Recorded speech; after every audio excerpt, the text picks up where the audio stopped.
Bienvenidos a Cocinando Tentaciones. Hoy preparamos roscón de reyes.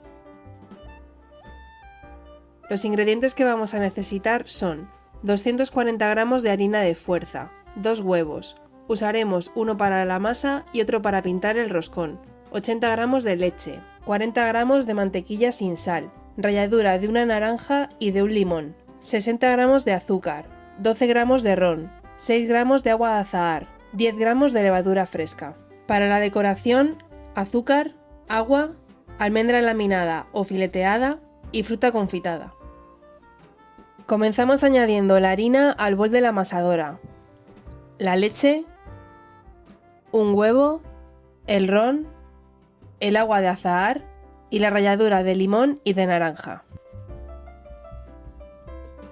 Comenzamos a amasar a la velocidad más baja que tenga vuestra amasadora. Es muy importante que la harina sea de buena calidad para que la masa pueda desarrollar un buen gluten. Así tendremos una fermentación correcta y crecerá sin problemas en el horno. Dependiendo de la harina que tengáis, absorberá más humedad o menos. Si veis que la masa no se llega a juntar, que queda harina sin mezclar, no añadáis más leche o agua. Seguid añadiendo el resto de ingredientes y poco a poco la masa se irá uniendo. Es importante añadir el azúcar lentamente, de esta manera conseguiremos que el amasado no sea tan largo. A medida que vamos añadiendo azúcar, la masa se vuelve más pegajosa y se adhiere a las paredes del bol. Es normal, para que la masa no os dé problemas, no sigáis añadiendo azúcar hasta que no se despegue por completo del fondo del bol. Seguimos con la mantequilla, también añadiéndola poco a poco. Para que se integre mejor, la mantequilla tiene que estar empomada. Podéis pesarla y dejarla fuera del frigorífico hasta que esté blanda, o meterla en el microondas durante 15 segundos. Es importante que no esté fundida, solo blanda.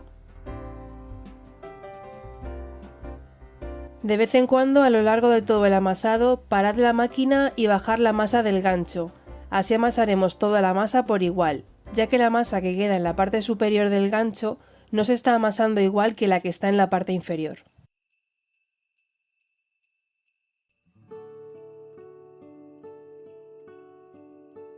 Después de integrar toda la mantequilla y estar amasando unos minutos más, paramos la máquina y tenemos que conseguir una masa lisa y que se enganche al gancho. Eso nos indica que tenemos un buen desarrollo del gluten. En ese momento añadimos la levadura. Tenemos que deshacerla en trozos más pequeños para que no le cueste integrarse. No hace falta deshacerla en agua, leche o azúcar, ya que estaríamos alterando el resultado final de la masa. Con paciencia y amasando unos minutos más, la levadura se integra sin problemas. Cogemos una pequeña porción de masa y poco a poco la vamos estirando con los dedos. Este paso hay que hacerlo con delicadeza para no romper la membrana del gluten. Si conseguimos llegar a esta membrana fina y que no se rompa, la masa estará lista.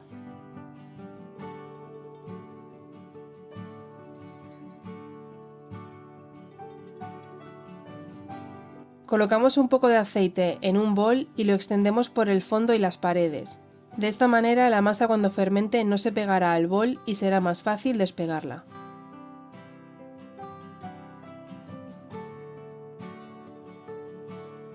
Tapamos para que la masa no se seque y dejamos reposar hasta que doble su volumen. El tiempo dependerá sobre todo de la temperatura ambiente que tengáis. A la levadura le gusta un ambiente de unos 25 grados. Si hace más frío, tardará más tiempo en doblar. Una vez la masa haya doblado su volumen, la sacamos con mucho cuidado del bol. No queremos perder mucho aire de la fermentación.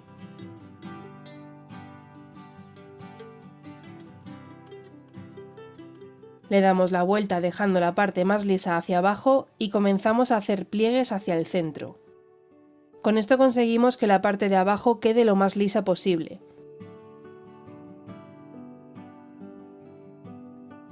Le damos la vuelta y empezamos a bolear la masa. Conseguiremos que haya tensión en la parte superior y la masa quede lisa. Introducimos los dedos en el centro hasta tocar la mesa. Cogemos la masa y con ayuda de las manos la vamos girando para estirar el agujero que habíamos hecho. Es importante que el agujero central sea bastante grande, ya que si no, cuando fermente y lo llevemos al horno, corremos el riesgo de que el roscón pierda su forma.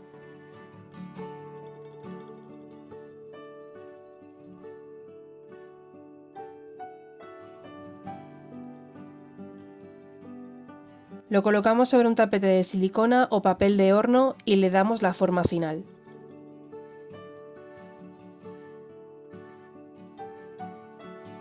He cortado 2 trozos de papel film o papel transparente y los he unido. Ponemos un poco de aceite por todo el papel. De esta manera, cuando lo coloquemos encima del roscón, no se pegará a él. Cuando coloquemos el papel, dejarlo caer sin hacer presión. De esta manera el roscón podrá fermentar sin problemas. La masa debe doblar su volumen. Cuando haya doblado, retiraremos el papel con mucho cuidado. Para hacer el azúcar de los roscones de forma casera, cogemos un bol con azúcar y añadimos una pequeña cantidad de agua. Mezclamos con los dedos y conseguimos esta textura.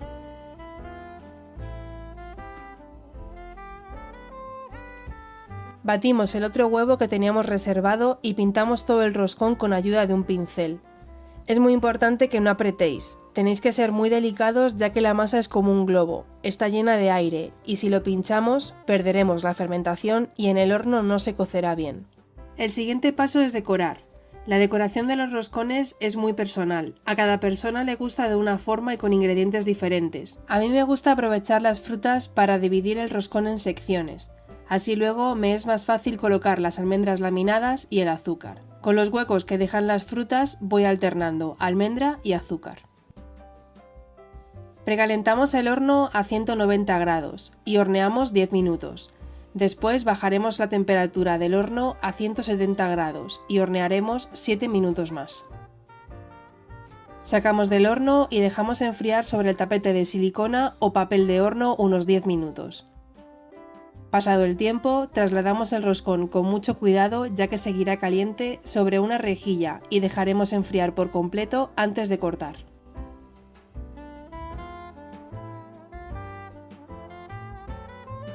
Tenemos que cortarlo con un cuchillo de sierra, yo me ayudo de un plato giratorio. Es importante que mantengáis el cuchillo recto para que el corte sea uniforme y tanto el inicio como el final del corte coincidan.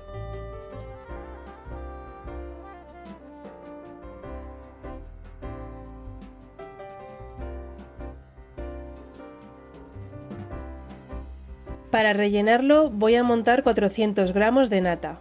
Para que la nata monte sin problemas, la velocidad de la máquina tiene que ser alta.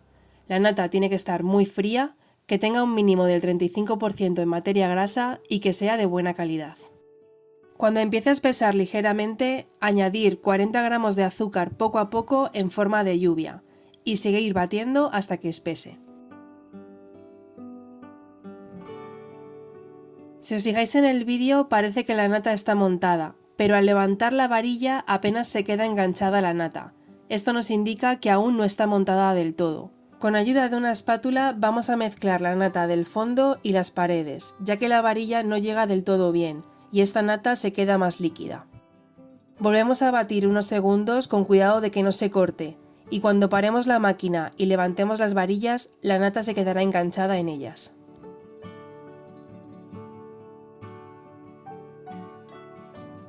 He colocado la nata en una manga pastelera con una boquilla de estrella. De esta manera repartimos la nata sabiendo que en todas partes va a haber la misma cantidad.